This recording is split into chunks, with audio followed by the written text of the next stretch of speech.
ऐसा लग रहा है अब तुम्हें समझ में आएगा।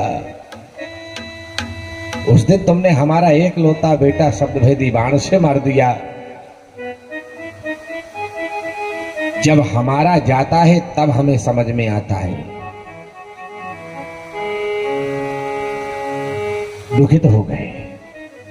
तो ये दशरथ जी की हालत है साहब। मुंह में पानी डालने वाली एक संतान भी उनके पास नहीं है। कुछ कम मिले तो गाड़ी चल जाएगी, काम चला लेना, लेकिन लोगों को लूट करके और धन अगर एकत्रित भी कर लिया तो उसका हिसाब तो होगा। किसी को परेशान करके, किसी को दुखी करके। देखिए, अगर आप किसी के सामने फूल नहीं बिछा पाओ तो कोई बात नहीं, लेकिन कांटे बिछाने का अधिकार भी तुम्हें किसी ने नहीं दिया। किसी से अच्छा नहीं बोल पाओ।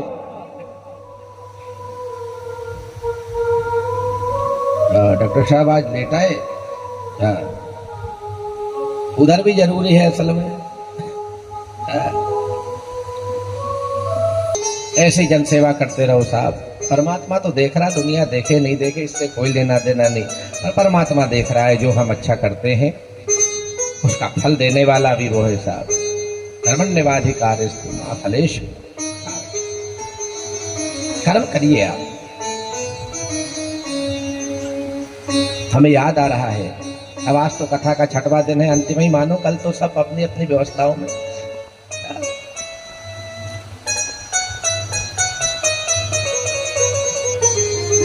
दो सगे भाई थे, डॉक्टरी पढ़ के आए अमेरिका से। सुनो अब जरा आप। अब वो आए तो दोनों भाई जब डॉक्टरी पढ़ के आए तो दोनों भाइयों ने हड्डी रोग विशेषज्ञ का कोर्स किया, है ना। अब वो आए, अब जैसे ही आए तो गांव में आए, अपने यही हॉस्पिटल खोलना था, वहां से आए पढ़ करके, पढ़ाई करके। अब जैसे ही आए तो एक भाई ने दूसरे भाई से पूछा, बोले भैया हमने जो बना भगवान ने दिया, प्रभु प्रसाद से सब बढ़िया हमारा हुआ। एक माँ संयोग से सामने से चली आ रही थी। डॉक्टर साहब सुनना, बड़े आपके काम की बात है। हाँ, हम आपके लिए कह रहे साहब। कभी कभी हम ये बात इसलिए कह रहे हैं कि कभी कभी ऐसे मरीज भी मिलते हैं, हम बता रहे हैं ऐसे। हाँ, तो वो आए हड्डी रोग विशेषज्ञ का कोर्स करके। सामने से एक माता जी आ रही थी, संयोग से वो लंगड़ी चल रही थी, उसके पांव में कोई तकलीफ। तो एक भाई ने दूसरे से पूछा, देखो तुम भी हड्डी रोग विशेषज्ञ हो, हम भी हड्डी रोग विशेषज्ञ हैं, अब जरा अनुमान लगा के ये बताओ कि इसकी पांव की हड्डी टूटी है कि एड़ी की हड्डी टूटी है या घुटने की टूटी है। ये लंगड़ी चल रही है तो अपना अनुभव बताओ, इसकी एड़ी की हड्डी टूटी या घुटने की टूटी। एक भाई कहने लगे मेरा अनुभव बताता है इसकी एड़ी की हड्डी टूटी तभी ये ऐसी चल रही। दूसरा कहने लगा नहीं नहीं, इसके घुटने की हड्डी टूटी है। अब एक का एड़ी, एक का घुटना। वो माता राम आई, उससे पूछा माता राम तुम्हारी एड़ी की हड्डी टूटी या घुटने की। वो कहने लगी डॉक्टर साहब ना मेरी एड़ी की टूटी ना घुटने की। फिर ऐसी काहे को चल रहे, बोल चप्पल टूटी। तो कभी कभी अनुमान भी क्यों चमत्कार। तो मैं निवेदन कर रहा था कि ये अनुमान कभी कभी गलत भी बैठ जाते हैं। अगर दशरथ जी उस दिन शब्द भेदी बाण मृग को अनुमानित करके नहीं मारते तो शायद वो बाण श्रवण को नहीं लगता। और श्रवण को अगर नहीं लगता तो उसकी परिणति ये नहीं आती, भोगना पड़े। इसलिए मैं कहता हूं अच्छा करो, जितना बन पड़े जितना अच्छा करो, जितना हमसे अच्छा हो जाए उतना अच्छा किया करो। मैं निवेदन कर रहा था, अगर किसी के सामने फूल नहीं बिछा सको तो कांटे बिछाने का अधिकार भी आपको नहीं दिया। किसी के लिए अच्छा नहीं सोच सकते हो तो बुरा भी मत सोचो। अरे किसी को प्रेम नहीं दे सकते हो तो दर्द भी मत दो साहब। ये अधिकार हमें किसी ने नहीं दिया। तो मौत होने के पहले कुछ लक्षण पैदा हो जाते जो मैंने आपको बताए अभी। जिनके अंदर इतने लक्षण मिले, समझ लो 6 महीने में मर जाओगे, कोई बचा नहीं पाएगा। कंस के अंदर ये सारे अवगुण आ गए। कंस का माथा भगवान पीड़ते हैं सिंहासन से, कहा कुछ याद आया? हाँ, मैंने ऐसे ही अपनी बहन का जूड़ा पकड़ के उसको भी मारा था, सब याद आ गया। भगवान कहने लगे याद आया है तो इसका हिसाब भी होगा। पापी के प्राण नहीं निकलते आसानी से। भगवान ने इसको क्रोध में उठाया और उठा करके भगवान ने इसको जमीन पर फेंक दिया। जैसे ही फेंका इसके प्राण नहीं निकले। प्रभु स्वयं इसके उदर के ऊपर कूदे और जैसे ही भगवान ने एक छलांग लगाई उदर के ऊपर, वैसे इस पापी के प्राण निकल गए। श्री कृष्ण चंद्र भगवान की, वृंदावन बिहारी लाल की जय। निकल गए। बाद में भगवान ने कहते मथुरापुरी बसाई। जो यादव यहां से भाग गए थे वो यादवों को वापस ला करके पुनः वहां बसाया। कंस के मरने के बाद भगवान गए कारागृह में। 11 साल हो गया अपने माता पिता से मिले। जब 11 साल बाद अपनी माँ को और पिता को देखा तो सहज माँ की आंख से आंसू बह गए। बेटा, आज 11 साल के बाद तू आया। उस रात, जिस रात तेरा जन्म हुआ था, बिल्कुल सद्दा प्रसूता छोटा सा था तू। अपने बेटे को आज हृदय से लगा लिया, अपने बराबर हो गया। 11 साल का बेटा देखा, मां का हृदय गदगद हो गया। पिता को प्रणाम किया। ये पापी कंस ने अपने पिता को ही कारागृह में बंद कर दिया था, भगवान ने छुड़ाया और भगवान ने उन्हें मथुरा का पुनः राज्य दिया। उग्रसेन जी महाराज पुनः राजा बने और संदीपनी गुरु के यहां जाकर भगवान ने उज्जैन में बाद में विद्याध्ययन किया। बाद में विद्याध्ययन करके भगवान मथुरा पुनः आए। तो यहां आने के बाद भगवान का मन अयोध्या, भगवान का मन मथुरा में नहीं लगता। रहते भगवान मथुरा में है, शरीर भगवान का मथुरा में है, लेकिन भगवान की आत्मा आज भी ब्रज में है। कभी कभी भगवान रोते। उद्धव जी अंतरंग सखा है, उद्धव जी से कहते उद्धव मुझे आज अयोध्या, मुझे आज मथुरा में रहते हुए भी गोकुल याद आ रहा है, मैं क्या करूं? उद्धव, मुझे मेरी माँ याद आ रही। मैंने उस भोली माँ को ये कह करके आया कि तेरा बेटा परसों आ जाएगा। उस माँ की नजरें मुझे देख रही होगी। उद्धव, मेरे बूढ़े बाबा मुझे मथुरा आने के लिए विदा किए। उद्धव,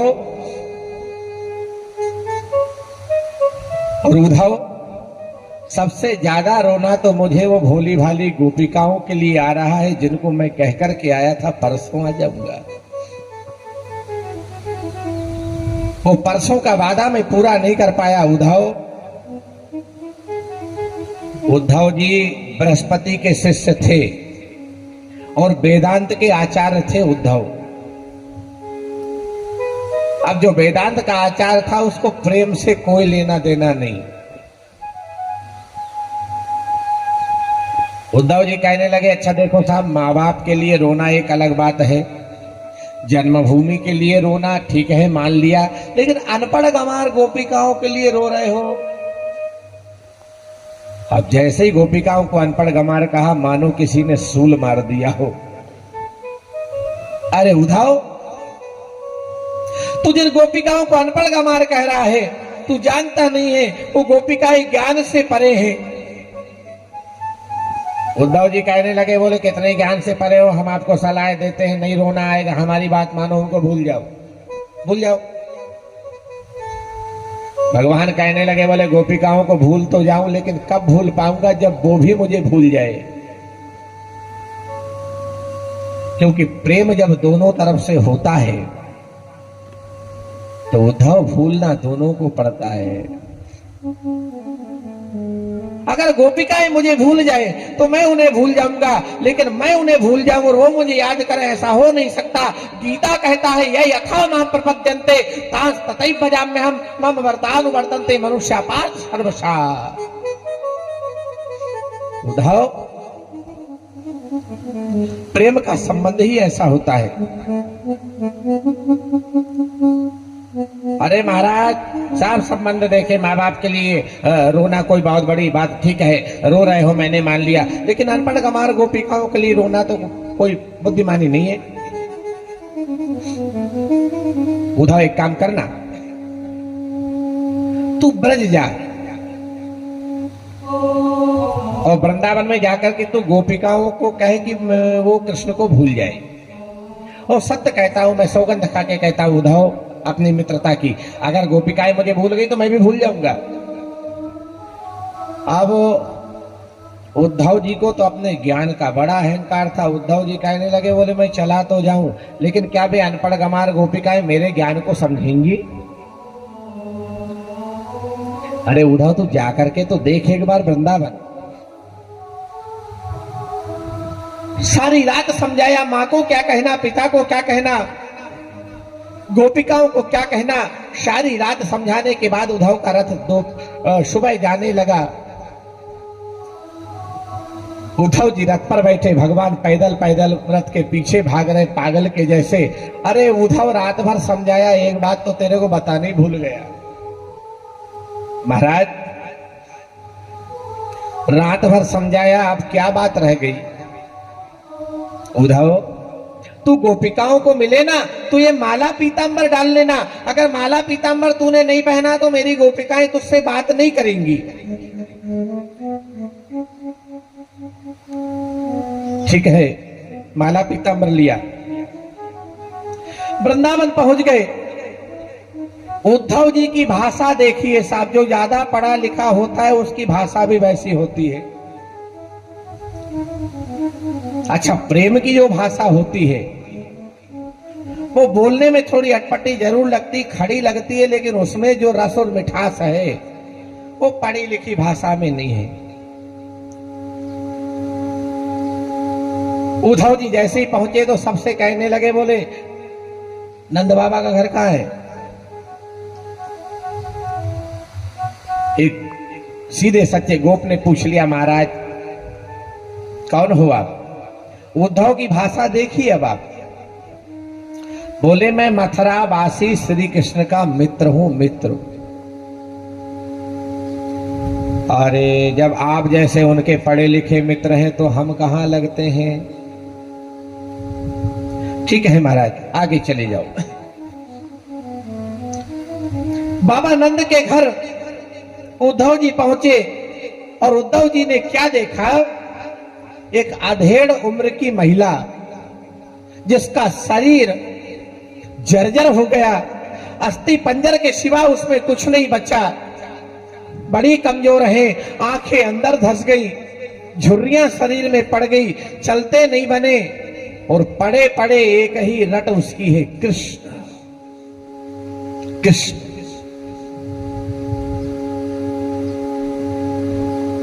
क्या विरह होगा। नंद बाबा ने रथ देखा, स्वागत किया, पूछ लिया बेटा तुम कौन हो, कहां से आए हो? मैं मथुरावासी श्री कृष्ण का मित्र हूं। आप नंद बाबा हो? बोले हाँ बेटा।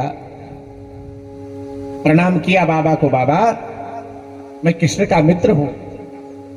अच्छा कृष्ण है तो बढ़िया, ठीक है ना? हाँ बाबा ठीक है, पर आपको बहुत याद करता है। अब संयोग से उद्धव जी ने पूछ लिया, जानते तो थे नहीं। उद्धव कहने लगे, बोले मां कहां है? मां कहां है? उद्धव की बात सुनकर के नंद बाबा की आंखें बह गई और नंद बाबा कहने लगे, बोले बेटा वो देख, दूर दृष्टि डाल के देख, वो जो भूमि पर पड़े पड़े चिल्ला रही है ना, कृष्ण कृष्ण कृष्ण, ये वही मां है। ये हाल अरे कहा तो था कृष्ण ने मुझसे कि मेरी माँ मुझे याद करती है, मेरे बाबा मुझे याद करते हैं, लेकिन मैंने इस बात को सहज समझा बाबा, मुझे नहीं पता था कि किसी को याद करने में ये हालत भी हो सकती है। इतनी याद? अरे बेटा आज से इसका ये हाल नहीं है, जिस दिन से इसका बेटा इसे छोड़ करके गया उसी दिन से इसका ये हाल हो गया। किसको कहे?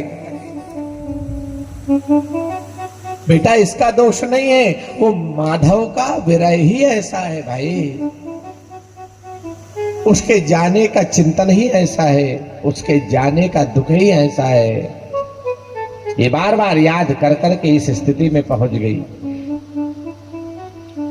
वो मां अपने बेटे को याद करती है। क्यों इतनी हालत बिगाड़ ली बाबा मां ने? बोले बेटा ये अपने बच्चे से प्रेम नहीं करती, ये इतना अनन्य प्रेम करती है कि उसका रास्ता देखने के लिए इसने प्राण धारण किए, नहीं तो ये कभी की मर जाती। इस उम्मीद में इसके प्राण जीवित हैं, इस उम्मीद में इसकी श्वासें चल रही हैं कि एक दिन इसका कान्हा आएगा। ये मन का संबंध है उद्धव।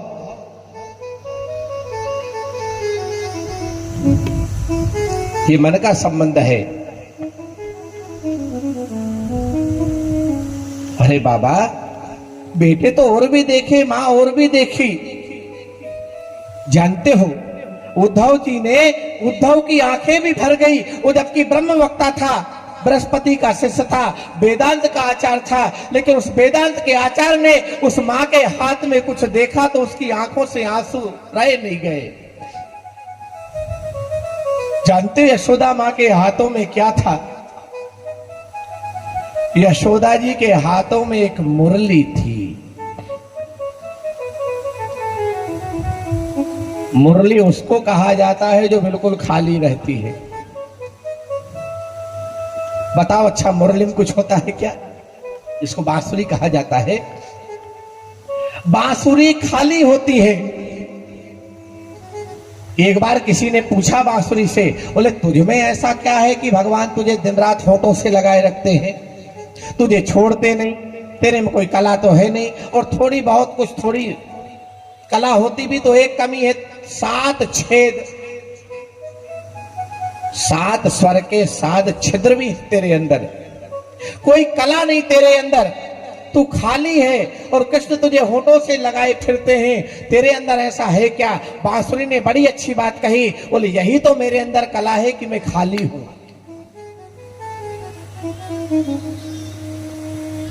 और दूसरे लोग भगवान के इतने अनन्य प्रेमी इसलिए नहीं होते क्योंकि वे खाली नहीं होते। उनके अंदर कूट कूट के बुराइयां भरी हैं। कोई के अंदर काम भरा है, कोई के अंदर वासना भरी है, कोई के अंदर लोभ भरा है, किसी के अंदर लालच भरा है, मोह भरा है। मोह शकल व्याधन कर मूला। बांसुरी खाली है, मेरे अंदर कोई दोष नहीं है, मैं बिल्कुल खाली हूं। और जो बिल्कुल खाली होता है वो भगवान का हो जाता है। जानत तुम्हें हो जाई। दुनिया का नहीं हो सब वो। अरे दुनिया का बनकर देख चुका, भगवान का बनकर देख जगह। इस राह में कितनी खुशियां हैं, जरा राह पे चल कर देख। माया के दीवानों पूछो उस प्रेम दीवानी मीरा से, एक बार तो विष का वो प्याला जरा पी के प्राणी देख जरा। खार से निकली हुई हर चीज खीरा नहीं होती, खान से निकली हुई हर चीज हीरा नहीं होती। जहर पीते हैं दुनिया में लाखों, पर हर जहर पीने वाली मीरा नहीं होती।